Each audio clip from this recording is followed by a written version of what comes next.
C'est bien connu, la rudesse et les jeux de bataille font partie du quotidien des jeunes garçons. Mais devrait-on permettre aux enfants de se chamailler ainsi dans les garderies?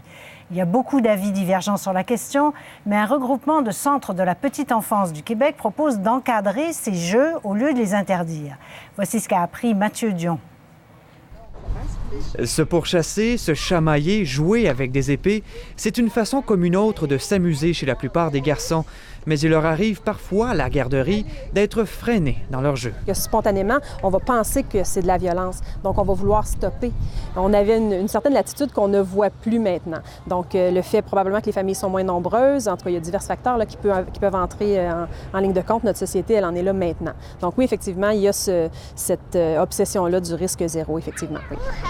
Un regroupement de centres de petite enfance en Estrie observe que les garçons ont plus de difficultés d'adaptation que les filles dans les milieux de garde. C'est pourquoi ils ont cru bon rédiger un document de référence pour les intervenants afin de les aider à agir tôt auprès de l'enfant. Qu'est-ce qu'on fait, là, tu sais, quand les enfants, quand arrive le printemps, puis que là, ça sort dehors, puis qu'ils ont envie de chamailler, puis tout ça, il y avait des éducatrices qu'eux autres, c'était de l'interdire, d'autres ouverts. Ce cadre propose 6 pratiques gagnantes, dont celle de créer un environnement propice à la construction de l'identité masculine et d'accueillir de manière positive les jeux de bataille et de guerre, soit des jeux de lutte et de poursuite ou de rôle avec ou sans objet. Quand on répond à ces besoins-là, bien, je pense qu'on a vraiment un espace pour pouvoir justement, après ça, avoir des activités plus calmes. Quand on tente d'abolir ou complètement cet espace-là, bien, ça devient un peu plus gros. L'enfant a encore plus le goût de le vivre, donc il va le vivre en cachette. Je me suis dit, enfin, une initiative pour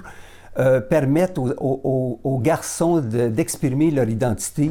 Bien accueillis chez les experts, les jeux de bataille et de guerre permettraient aussi l'expression de l'identité de l'enfant afin de les préparer à la vie adulte.